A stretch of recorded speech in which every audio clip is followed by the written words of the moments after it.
I don't want to hurt him. I want to protect you. Like, I don't want to hurt the man, Lundy. I'd love for him just to stop, go take a sabbatical, find yourself, deal with your stuff. I'm not trying to hurt him. My goal is to help protect. And women who have been abused by him, who've been isolated, had no one to talk to, you can know that you're not alone. You're not the only one. It was not your fault. It's not your fault. We can also double check and verify and vet celebrities, people that seem too good to be true. We're allowed to do that. It's okay. Welcome to the Divorce Survival Guide podcast, where we have open and honest conversations about co-parenting, separation, divorce, and the hardest question of all, should you stay or should you go? I'm Kate Anthony, your divorce survival guide, and I'm here to help you navigate some of the roughest waters you've ever swum in and answer some of your toughest questions. I've been to hell and back, and now it's my mission in life to help you get to the other side of this process with your sanity and your heart intact.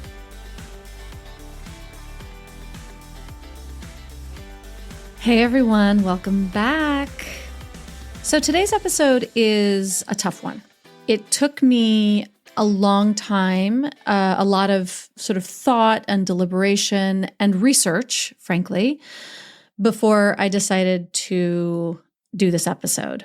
And I'm doing it because it's really important. And I'm doing it because I've done enough research about this to be able to stand by this conversation and the breaking down of the harms that have been done, unfortunately, by somebody whose work I have deeply respected, referred, and that I think has helped a lot of you. And unfortunately, that's Lundy Bancroft. This conversation is with a woman named April Worthington. She's a teacher. She's a mother of 5. She's a minister. And she was abused by Lundy Bancroft. They met at a retreat that he was running. And it seems that he runs these women's retreats and uses them as poaching grounds for spiritually abusing victims. Listen, I think that Lundy's book, Why Does He Do That?, is sort of one of the most seminal works on helping women understand abusers. And the problem is, there are many problems, one of which being that Lundy has no credentials, actually is not credentialed in any of the work that he does. He calls himself a counselor, but he's not. And far more troubling is that he uses his work to make women believe that he's the good guy and then lures them in to these workshops in their most vulnerable moments and then preys upon them. So I've invited April here to tell her story. I'm also going to link in the show notes some of the other blog posts and stories. There's a video that she does that explains the entire thing as well.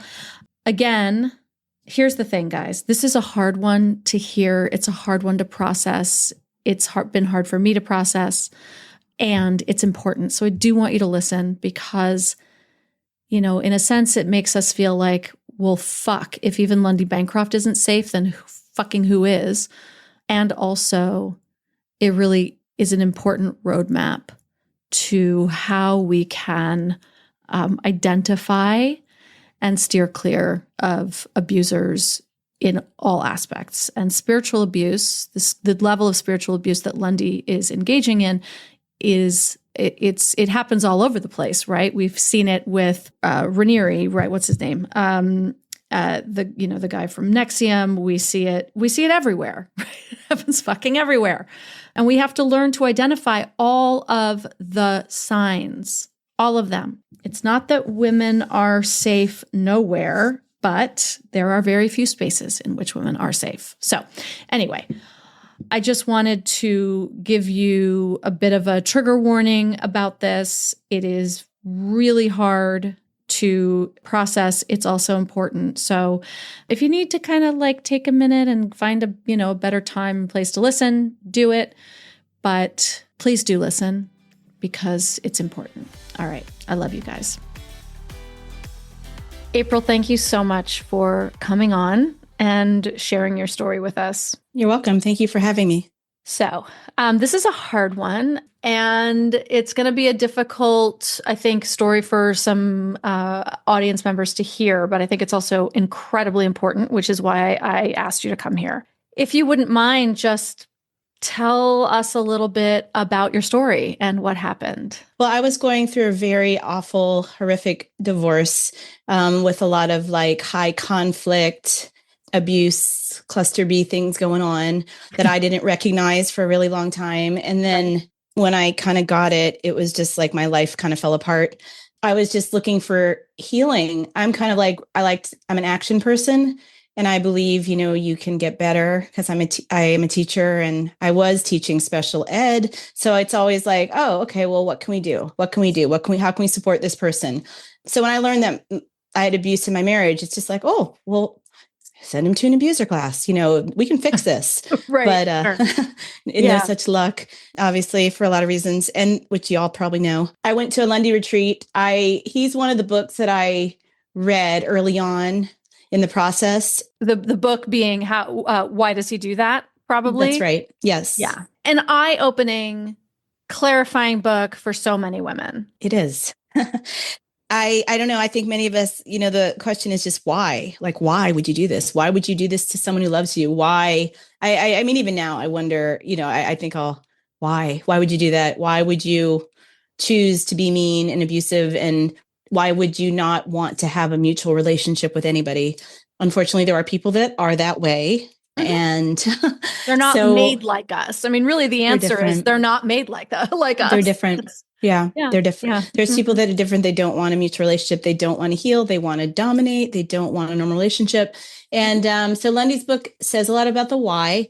And because I'm a big reader, loved his thing, and I kind of a promoter, so I was like always quoting him to people. So I was like fangirl, Lundy fangirl, and he's got a lot of those. I mean, more than other authors I know about. I don't know other authors that get such an intense connection to the man, which is actually a red flag, I believe now, because it's an unnatural, just like religious type devotion to him. Like, you're so pro Lundy. And so as such, I went to his retreat in person in Dallas, Texas, and flew down there. And it was supposed to be this like self-care thing for me because I was a mom of 4 kids, pregnant with the 5th, teaching, just recently divorced. So, juggling a lot. And I was super excited about that retreat. And I went, met Lundy. He noticed me from like the minute I got there. He was kind of looking at me. It wasn't on my radar that he'd be looking at me in a romantic or sexual way. It just was not on my radar at all. You're pregnant. And also because like that would be not normal for him to be doing, but also you're like, we don't feel like sexual objects or like men are checking us out when we're pregnant. Totally not. Yeah, not at all. I found someone who knows him better has told me that, he likes pregnant women. I've heard that a few times, which is just ugh. He did kind of notice me, and we ended up, I thought it was because I was his equal or because strength, I thought I was doing well in the class, like, getting the A, I'm saying the right answers. I didn't really get it as a sexual, romantic, predatory issue at all. It was just not on my radar at all. He was just, why would I think that? He's written a book. Why would you think that? Right. He's Lundy Bancroft. Why? Yeah. Right. He's the guy. So, but we started talking, and then after a while, I started to get that there is a romantic or a attraction or something going on here. And at first I thought that was a wonderful, positive thing, and how exciting and how wonderful. We set it up that he's going to come visit me in my town. I'm outside of Washington, D.C., and he's in Massachusetts. So he came down 8 hours to see me, and he asked to stay in my house. And so that was weird because I'm a single mom with 4 kids. And no, you're not going to stay in my house. small home. I was in a single wide trailer. It was like 900 square feet. It was tiny. Yeah. So no. And then, even and also no. Yeah, no way. Right, Absolutely not. Like, are you like, what? That was weird. And I guess now I was just like, what? That's odd. There's hotels, a lot of hotels near my house. You can go stay at one. I live near a big mall that people travel to come to see. So, he found a hotel. He's kind of grumbling about it and kind of, okay. But then, that's an interesting red flag right there. Right. I mean, that he asked to begin with. And also that when you set your boundary, there was disgruntlement over it. Correct. Instead of like, oh, totally got you. No, of course, no problem. Yeah. Yeah. And I just remember a little bit of pushback on the hotel. I was wondering, am I being rude? Should I host him? Like, I was like, am I being rude? And I questioned it for a minute. And then it's just like, no, firm no. We spent the day together, I guess, probably. I just remember the Saturday because it was a Saturday Women's March. It was right after Trump was inaugurated, 2017. The first time around. Yeah. So I went to that with Lundy and I was super excited. Like, hey, I'm here with this domestic violence guy. And it's sort of like dream come true, kind of like, wow, I'm with like this super non-abusive guy. I've broken my cycles finally. Like, yay, no more narcissists. Yes. So I'm so at the Women's March, like the whole thing is just like, oh my God. Okay. A lot of irony going on there. Oh, so we spend the day together. It was a romantic thing. We're holding hands, there's kissing. And then at some point in the day, I start to get these red flags in my gut. I start to get that weird feeling I've had before when I've been on a date, like a first date with a narcissist or a sociopath. Sorry, that is part of my history. No apologies here. We all know those butterflies, right? Yeah. And it's like we hadn't heeded them before, but then when we feel them again, we're like, oh, wait a minute. That's right. Yep. Yeah, that's right. And I suddenly couldn't eat. And like, I just remember sitting at a cafe or a restaurant, and I remember suddenly I couldn't eat. And I just felt terror and danger. And I just knew I'm dealing with a bad guy. I just knew, I felt it. I discerned it. Like, it was like in my gut. It was like in my spirit. It was just, I knew. I didn't just run out the door. I started to probe and I started to ask questions about his past because I was like, okay, he's going to have had problems with authority and he's going to have had behavior problems as in his high school years. Right. And you knew this. And this is what's so brilliant, right? Is that you had done so much work around healing from the stuff that you'd already been through that you knew where to probe.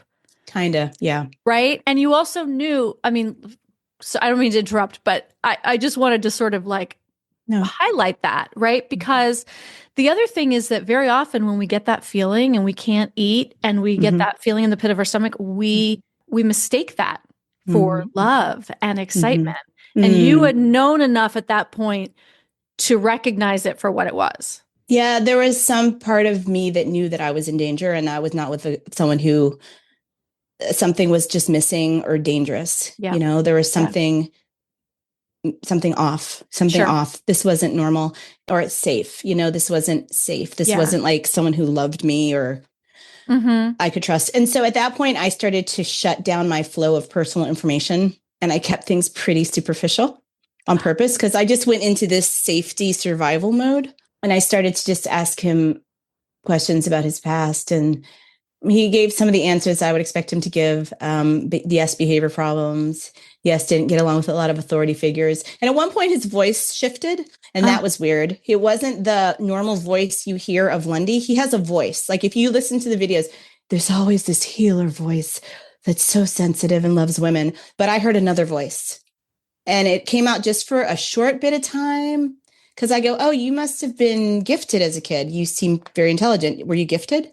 And he's like, oh, I don't know. I don't know. He just said something in a very real way. And it wasn't that. It wasn't the mask. It was just the man. It was another persona that it was a very different guy. It was just such a different guy. And I think if you've been around someone that has those two extremes, that are just so vast. No, we're not talking about, meeting someone trying to be polite versus a friend that you're more casual with, but I meant like a persona that was radically different than who I thought he was there. Yep. And I sensed it. Yep. And then the date ended with him not, I believe he came down probably just to have sex. I believe that was his intention. That was not mine. I said no. He stopped. He started to have me. I just remember him pulling his jeans over my pregnant belly. We were in his hotel room. And I just remember being like, wow, this is weird. And oh my gosh, what's actually happening here? And then I said, no. And then he like he said, okay. And just like stopped. But he was like laying on his back, like looking at the ceiling. And remember being like, oh my gosh, what is going on here? I was like, I gotta go. I left. Later in his slander of me, people would say, well, he said he stopped when you asked him to. And I was like, is that something to clap about? Isn't that like a very low bar for a women's rights advocate? Right. Like, I would hope so. You would also hope that on a first date, he wouldn't even be bringing you to a hotel room and attempting any of that when you're pregnant. It's a lot. It's jumping like, really fast. Yes. Yes. Really, really far, really, really fast. And there was no, hey, how are you comfortable? How do you feel? What are you, right? Which you would expect from somebody who purports to be an expert in these things. Super mega expert on women's issues who's so concerned on dominance and women's non-abusive communication. I did not see that. I didn't see that as on this quote unquote date. And I did think it was a date for a long time. Well, not that long. I mean, right after it ended, I knew it was not a good situation because the next morning he was really cold. When he left, his face was just like cold as a rock, like so unhappy. He said goodbye with a smile, but then he turned his face, and I'll never forget the expression that came on it. He said goodbye, like bye, and then turned his face, and this very cold, very hard face, like rage came on him. I saw it though. And I was like, oh, whoa, this guy doesn't even like me. Like it was like anger and hatred, and it was just very cold. So that's the second time I saw a mask removed and I saw under it. So we communicated for a little bit right after that. He became very cold, terse, and then very abruptly. And I remember in one of his books, he said, if you wonder if someone's abusive or not, test them by telling them no or test them, see how they respond to no. And I remember I was just trying to kind of provoke him a little bit in one of my email messages. And he's just like, he just wrote back in a really snappy, you don't have the right to ask me, blah, blah, blah. Just kind of nasty, rude, and then never heard from him. I felt very gross, like slimed on plus trauma. I do remember that feeling of pain. I was teaching high school. I just remember this like pain in my head and like my whole body felt pain. And it was like, what just happened? What just happened? And I knew he was a bad guy. I knew he was super dangerous. And just this alarm of how many women he had access to, this horror, like a horror of I've run into this awful secret. I wrote a letter initially to the women at the retreat with me because some of us were still in touch. And that was my first audience. Those were the first group of people I was trying to warn. And so I just want to I back up, I guess, for a second, right? That you're left with this feeling and this terror, but also I imagine like the sort of guilt or the self-blame or what did I do that would have caused that? Because it takes a while for us to shift. Yeah. Yeah. Yeah, I did feel that. I felt really like guilty. Kind of like, how did this happen to me again? How much do I know about narcissists? Right. I just felt, I don't know. Yeah, really, really stupid, I guess. No, honey, I'm so sorry. I had no guard up. I was just like, I didn't have any guard up. Like I gave him such a pass because of who he was.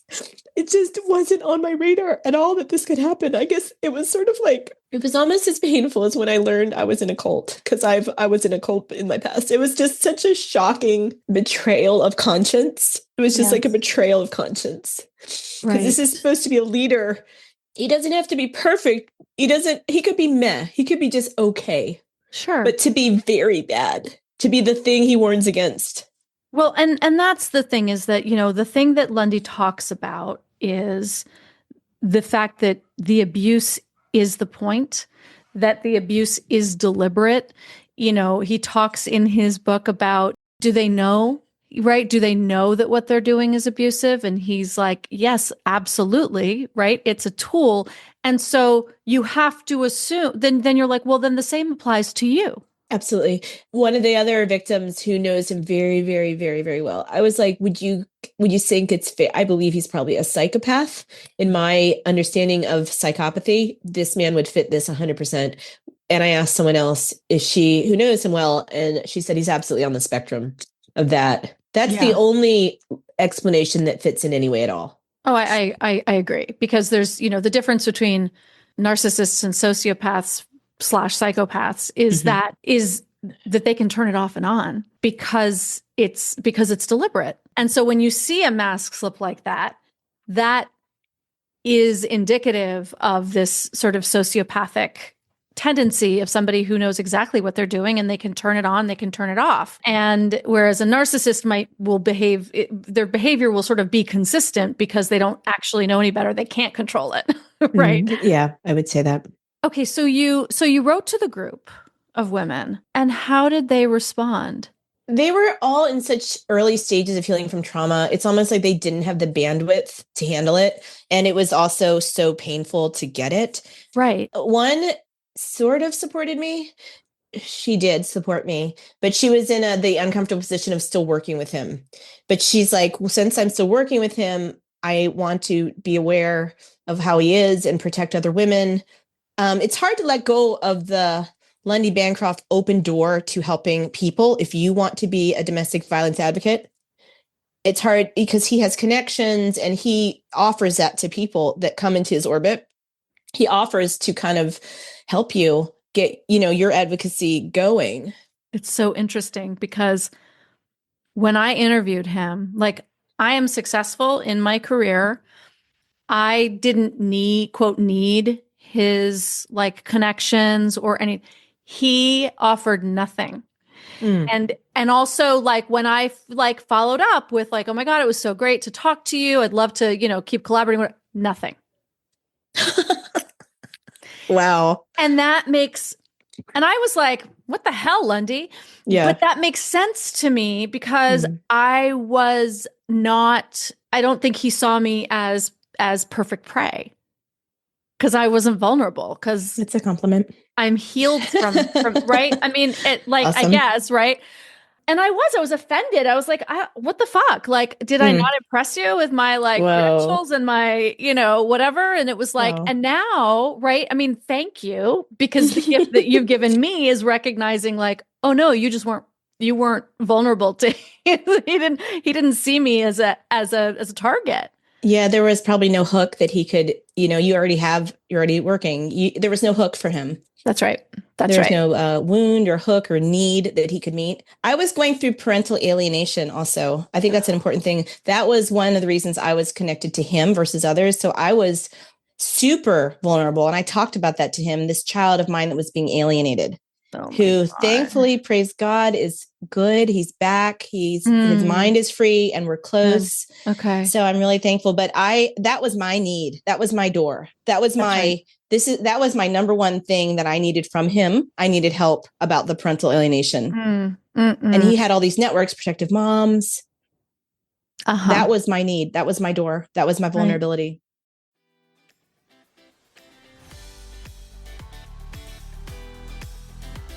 Okay, guys, I have to tell you about something that has seriously made my life easier. Wild Pastures. So I've been ordering from them for the last few months, and I love having high quality pasture-raised meat right in my freezer, ready to go whenever I need it.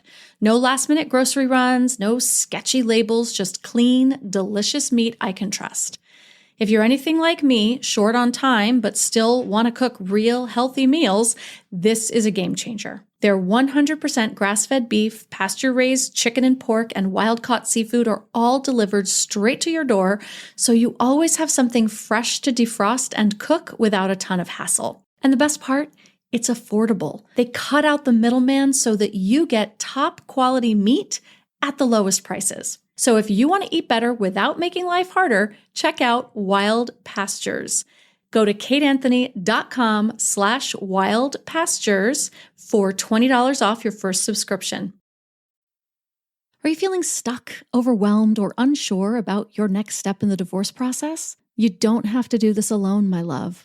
If you're listening to this podcast, you already know that I am a pioneer in the divorce coaching industry, and that for over a decade, I've helped hundreds of women navigate some of the toughest decisions of their lives. Until recently, I only worked with clients in a long-term private capacity. But I know that not everyone needs or has the ability to commit to long-term coaching. Sometimes you just need clear, focused strategies to move forward. That's why I now offer targeted 3-session strategy packages designed to give you the clarity, direction, and confidence you need without the long-term commitment. Whether you're deciding whether to stay or go, uncovering and healing from abuse, or dealing with a high-conflict divorce, I will help you create a clear roadmap, develop a plan to work with your attorney, saving you time and money, and help you navigate difficult conversations with ease. All coaching is done on Zoom, so no matter where you are, we can work together. No consultation call is needed. Just fill out a quick questionnaire and I'll get you all set up. Head on over to kateanthony.com/strategy and take the first step toward a stronger, more empowered future today. That's kateanthony.com/strategy. And I'll talk to you soon.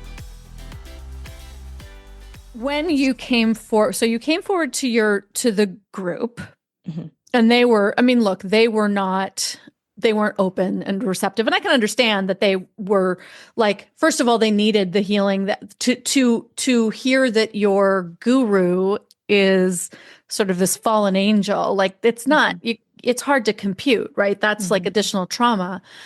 But then when you came forward in other areas, other times you were shut down, right? Because again, it's hard for people to. Well, during that time, the first time I came forward, someone did a false CPS, a malicious CPS call against me.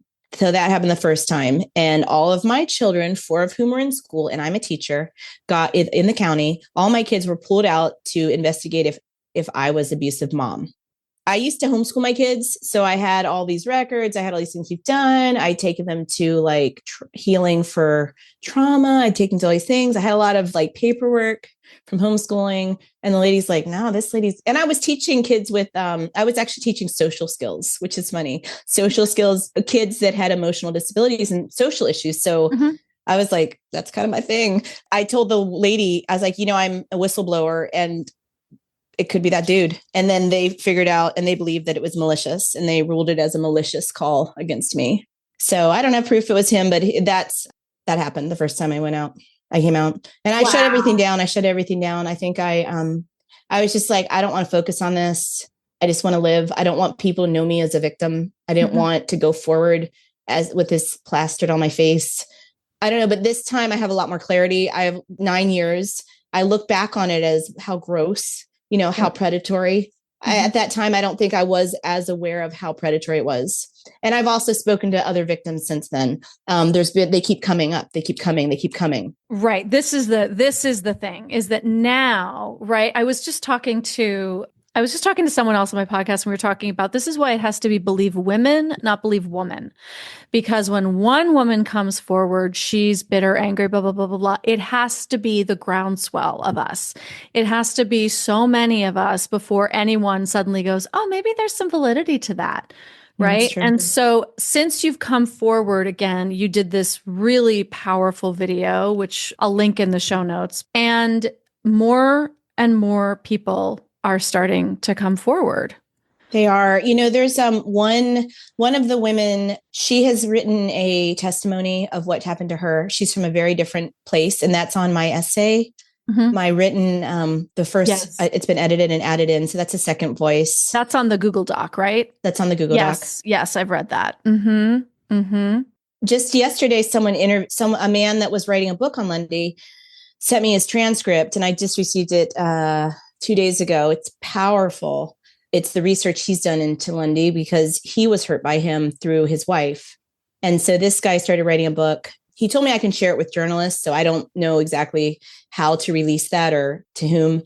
He's a writer. He's a professional writer and he's researched a lot of details It's a pretty powerful piece of work. Mm-hmm. So one of the things that you highlight in your story and that you talk about is the fact that Lundy Bancroft has 0 credentials to be doing the work, quote, work that he's doing. Yeah, that's right. He does not have any, and he actually he has an unusual belief in psychiatry in general, because he's part of a group that was sort of formed out of L. Ron Hubbard Dianetics. And I don't know if you know Scientology, they're anti-psychiatry. I know it very well. Okay. Yeah, I do. So, right. They're they're anti-medication, they're anti-psychiatry, they're really anti-therapy. I mean, anything, of course, that would heal you away from them, essentially, right? Mm-hmm, mm-hmm. Yeah, that was the other thing I wanted to sort of dive into, this sort of cult. Like, you believe that he actually has started a cult. He came from a cult and has now started another one. That's right. It's called Peak Living Network. And they're actually horribly having a retreat in April. And I think that's absolutely terrifying.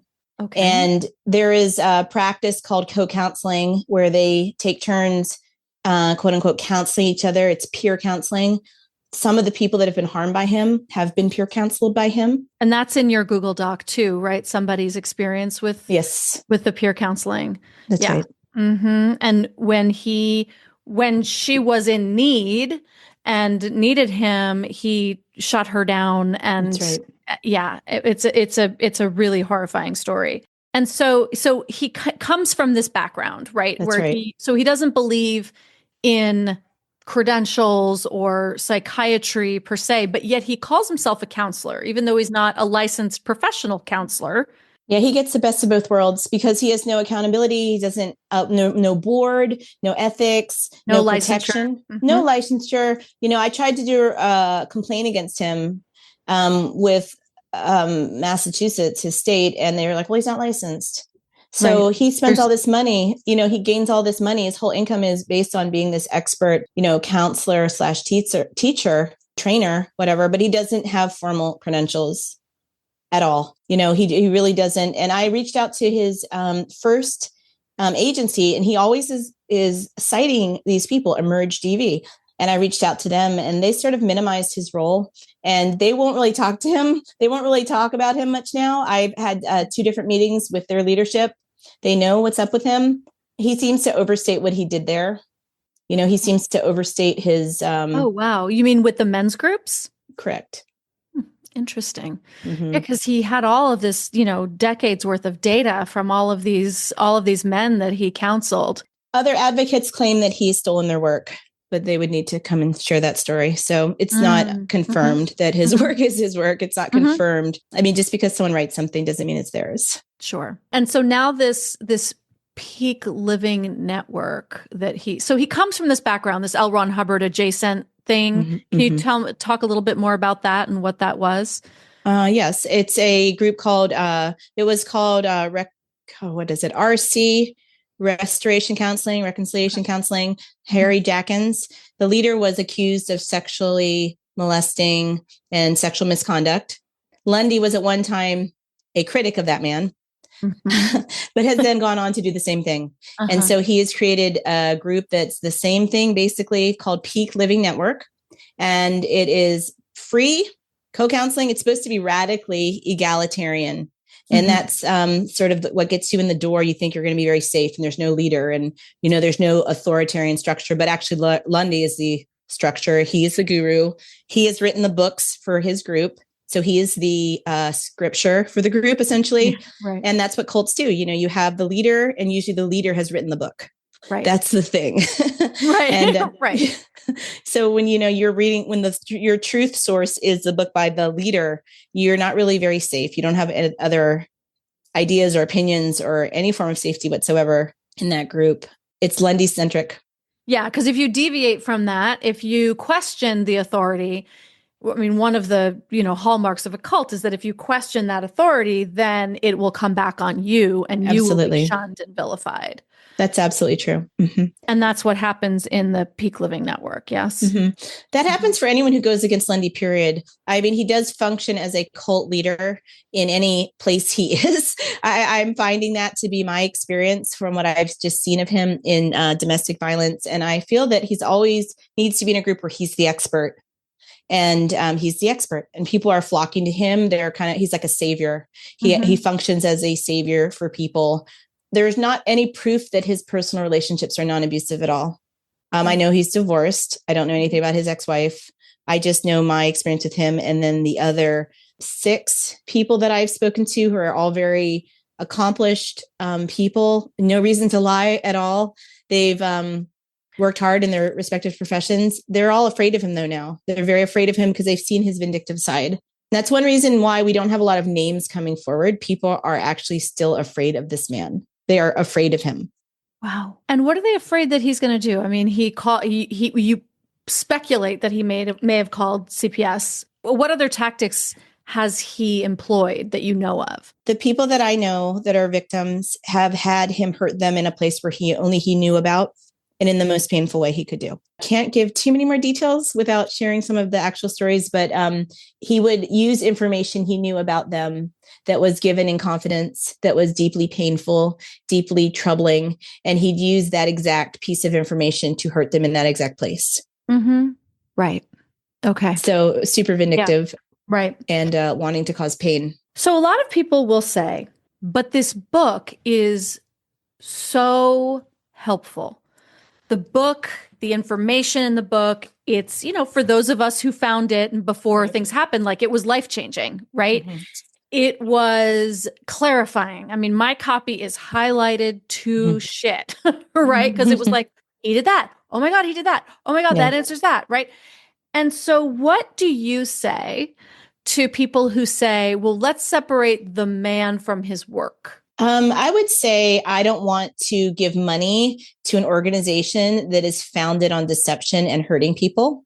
And I would say this man understands how to identify abuse. He does not know how to heal abuse because he himself is not healed. So he is giving you a lie because he's getting you into the Lundy camp when you learn all this information. But then what happens next? He doesn't know how to heal abuse. If so, he would be healed. That'd be the better book. Like, I'd love to see that book where he's like, comes clean. He's like, yeah, I was actually A, B, and C. And then I'd love to see the book on how he got healed from abuse. But according to him, they can't change. Oh, there you go. Well, that's unfortunate. So there you go. And, I think the other answer to that, and I had to come to this because when I first, watched your video and I read all the other stuff, my first thought was, okay, I can separate the man from the work because it's so clarifying and helpful. And then the more I listened to you and read, and the more I thought about it, I thought, the more people who read this book, the more victims, that's his victim pipeline. Correct.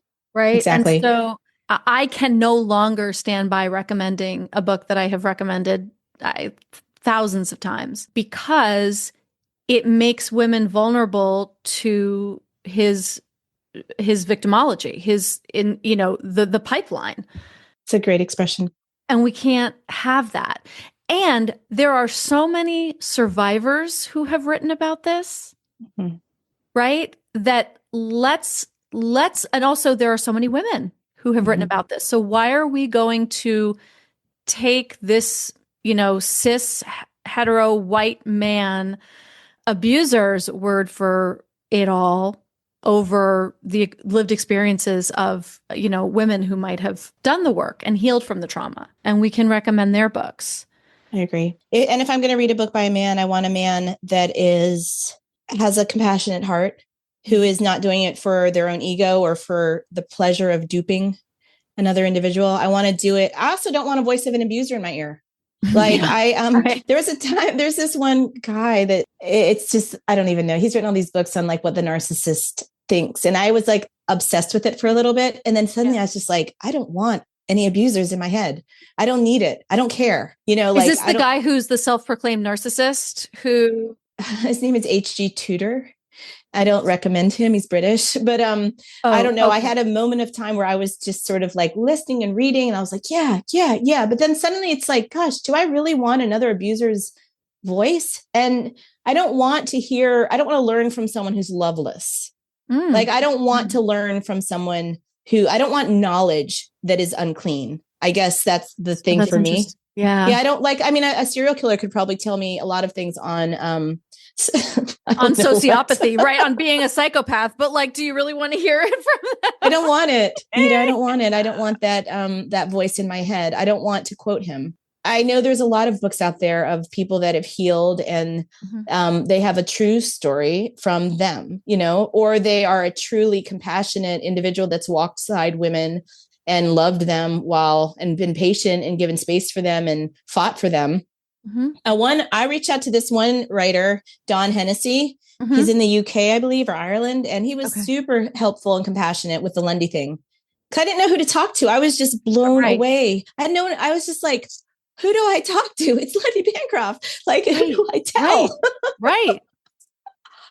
Yeah. And that guy was so friendly and so kind. And he sent me a copy of his book, and he was kind of communicating with me for a while. And he just felt like a real person. He felt like a grandpa. Good. And who is this? Don Hennessy, How He Gets Into Her Head.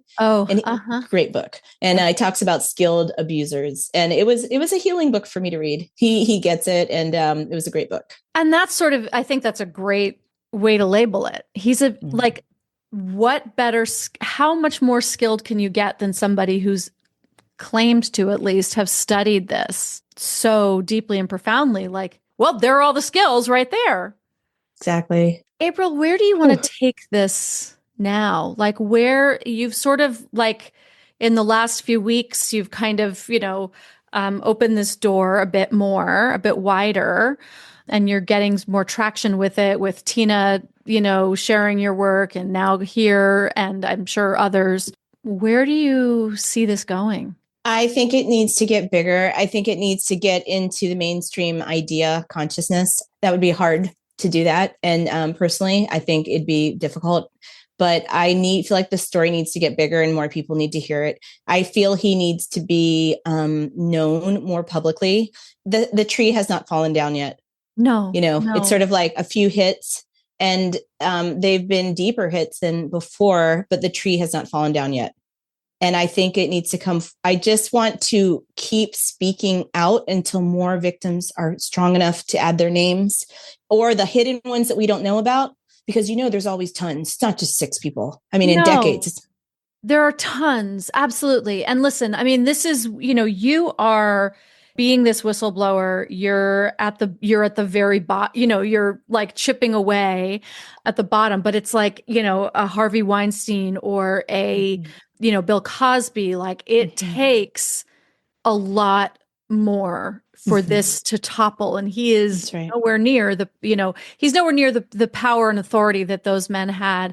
But his branch of, like, his niche, the women are so vulnerable.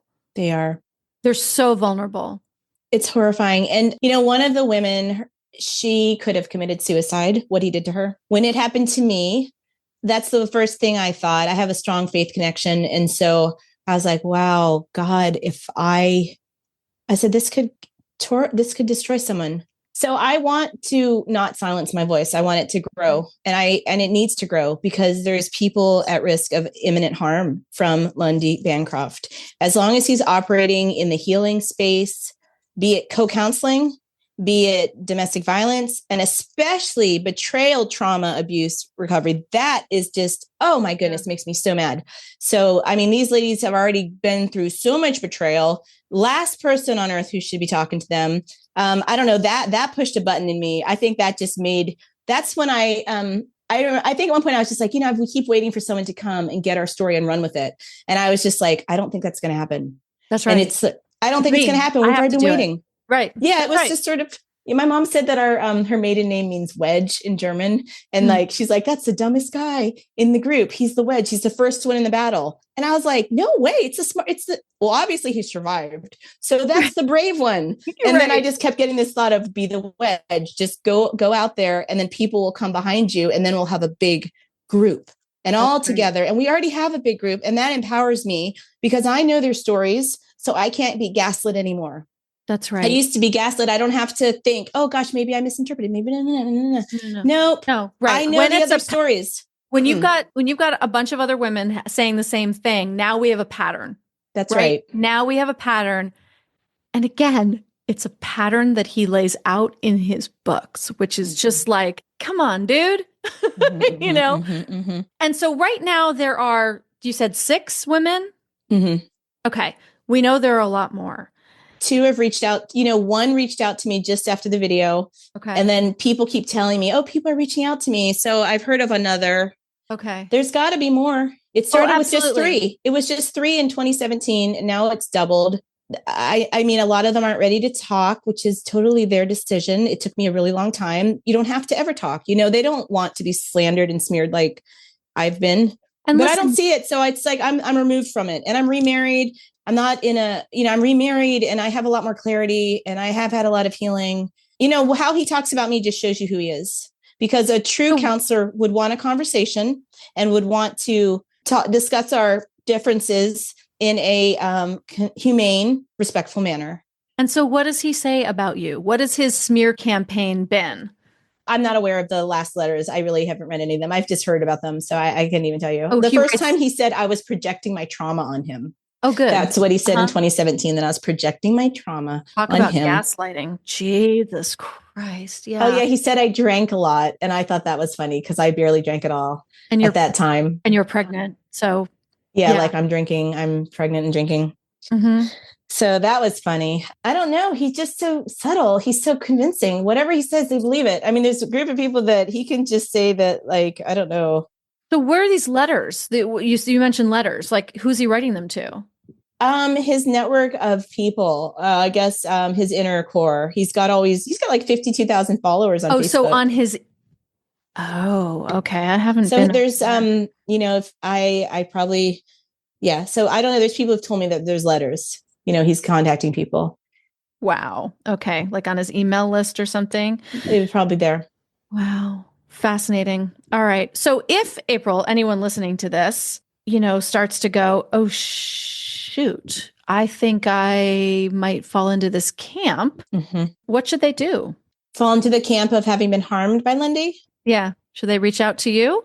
Sure. Please do. You can find me, April Worthington. You can find me on Facebook. And if you contact me that way, I'll give you my personal email. I'd be happy to talk to you. And we might be starting a Facebook support group for survivors of Lundy. Oh, that's a good idea. Yeah. It will be private, so no one will know that you're in the group. And I'm feeling that might be a really good place for people to touch base and sort of process. And also, if anybody, if you want, reach out to me, I will put you in touch with April.